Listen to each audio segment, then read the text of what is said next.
Welcome to amazing Munich, the third largest city in Germany and the state capital of Bavaria.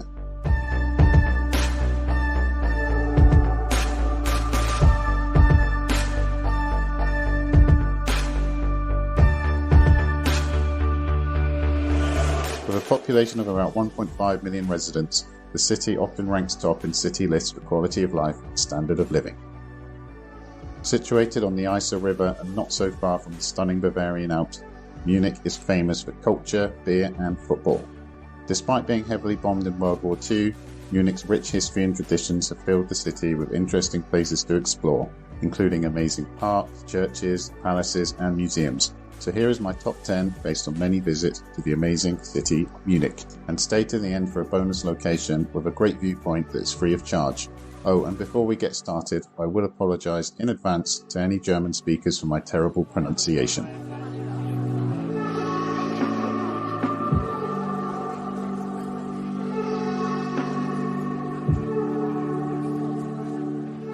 Our first stop is right in the very centre of Munich. Marienplatz has been the main square of Munich since about 1158. In medieval times it was used for jousting and also as a market. Today it is the busy central hub of the city with a U-Bahn station, shops and restaurants. The main feature of this famous square is the new City Hall. This extravagant neo-Gothic building was completed in 1905. It still hosts the city council and other civic institutions. Every day at 11 AM and 12 PM and also 5 PM March to October, the famous Glockenspiel can be viewed with its moving mechanical figures showing famous scenes from Munich's history. Don't forget to wander into the courtyard. You can also pay to enter the building and ascend to the viewing gallery in the tower. Also in Marienplatz is the Old Town Hall, which dates back to medieval times. In the centre of the square is Mary's Column, which was built in 1638 to celebrate the end of the Swedish occupation. Our next destination is just around the corner from Marienplatz. Munich Cathedral, better known as the Frauenkirche, is a huge medieval brick building. It was constructed in the Gothic style and mostly complete by 1488. The building was severely damaged in World War II, with restoration taking until 1994 to complete. The Twin Towers are famous landmarks in the city and are nearly 100 metres high. Since March 2022, the South Tower can be climbed to reach the highest observation point in the centre of Munich. The massive interior is 109 metres long, 40 metres wide and 37 metres high. As someone who is a bit of a cathedral nerd, those dimensions are very, very big, so the interior really is a totally epic place to see, so make sure you don't miss it.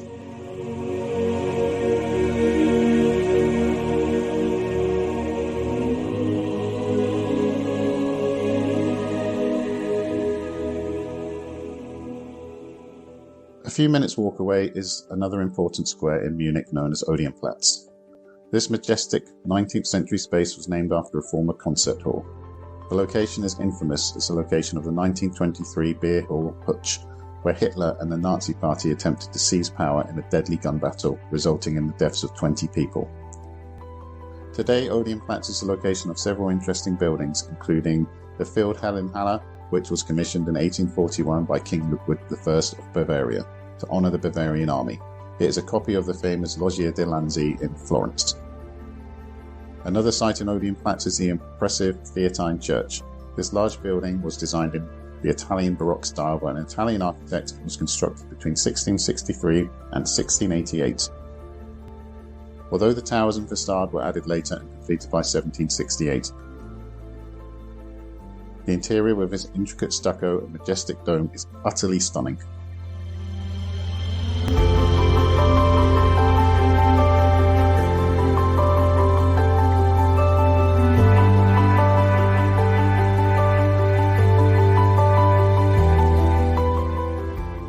Another great location nearby is the Munich residence. This huge former royal palace complex was once home to the monarchs of Bavaria. It consists of numerous inner courtyards and about 130 rooms. The site dates back to medieval times and has been extended and updated many times. The current complex consists of impressive Renaissance, Baroque and neoclassical buildings, many of which have impressive interiors that can be visited. One of the many highlights is the antiquarium, built in 1571. It is one of the older parts of the palace with its stunning sculptures and decorations. The complex also contains a treasury, theatre and many other stunning rooms that you will need to spend a few hours to explore. Next to the residence is the Hofgarten, or Court Garden. This large city park was built in the 17th century in the style of an Italian Renaissance garden. In the very centre is a charming Diana temple, which was completed in 1617.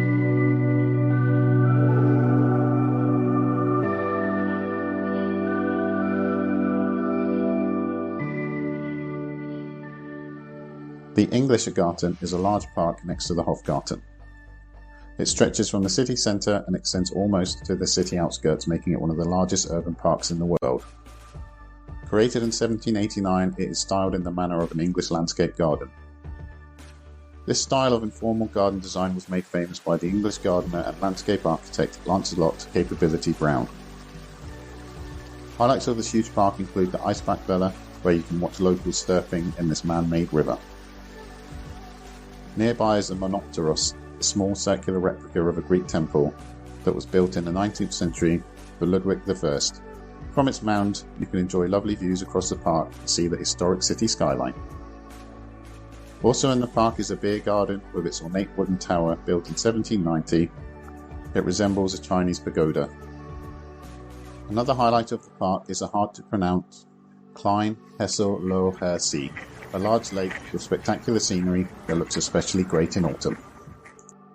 Munich is home to many palaces and parks, but none are as memorable as spectacular as Nymphenburg Palace. Located in the city's western district, it's best reached by public transport. This huge Baroque palace was the main summer residence of the former rulers of Bavaria. Constructed between 1664 and 1675, it was then extended massively over the years. The extensive main facade is over 700 metres long and is simply glorious. The interior is open to the public and contains many opulent rooms, the most memorable being the stone hall with its richly decorated Rococo ornamentation and stunning frescoes. Surrounding the palace is a huge park with a mixture of formal Italian Renaissance-style gardens and informal English landscape garden park. The huge site contains a number of smaller buildings and monuments, many of which can and should be visited. Highlights include the stunning Amalienburg hunting lodge with its amazing Rococo interior. The park is open all year round and looks especially stunning in winter and autumn. Germany is world famous for its excellent cars, and Munich is home to one of the most famous brands, BMW. Located to the north of the city centre is a huge factory complex and headquarters of this famous company. Located here you can find the BMW headquarters building with its impressive modern tower, alongside the BMW Museum, where you can explore the history of the brand. Just across the road is BMW Welt, which is a free-to-enter giant showroom and showcase containing current BMW vehicles. The impressive modern building was opened in 2007 and looks especially epic at night. The Olympia Park is situated next to the BMW complex and was constructed for the 1972 Summer Olympics. The park contains the impressive venues for the Olympics, many of which are still in use today, including the stadium, Olympic Hall and Aquatic Centre. Another highlight of the park is the Olympic Tower, which is 291 metres high. The tower serves as a broadcast tower, but also as an observation platform at 190 metres with stunning views over the city.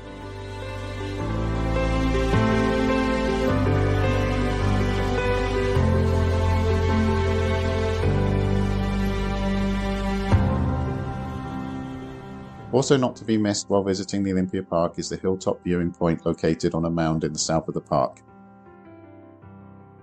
From here you can get some of the best views of the park and also these great views across the city with the majestic Alps in the background. Heading back toward the historical centre of Munich, the next amazing place is Königsplatz, or King Square. This large public space is home to some important neoclassical museums and buildings. The centrepiece is the impressive Propylaea Gate, which was completed in 1862 and was inspired by the architecture of the Acropolis in Athens. The Glyptothek Museum is another monumental neoclassical building and was completed in 1830 and designed to house the collection of ancient Greek and Roman sculptures belonging to King Ludwig I. Situated opposite is the Staatliche Antikensammlungen, which was established in 1848 and holds a state collection of antiquities. And yeah, I know I probably badly mispronounced that. These buildings are just one part of Munich's museum quarter, where you can also discover other museums and galleries. Finally, we arrive back in the very centre of Munich to visit St. Peter's Church, which is the oldest recorded parish church in Munich, predating the city itself. The current building dates from about 1327 and was built to replace an even earlier church that was destroyed by a fire. Over the centuries, the current church has been modified and now includes many ornate Baroque and Rococo decorations, with its especially famous Baroque high altar. The 91-metre high tower can be visited to see some of the best views in Munich, but has a very small viewing platform that can get very, very overcrowded, so avoid busy times before attempting the 300 steps to reach the top. However, the views are pretty spectacular. Last but not least, a bonus site for anyone who likes a good view. Situated on the banks of the River Isar is the Maximilianeum. Completed in 1874, this monumental building is now the home of the Bavarian State Parliament.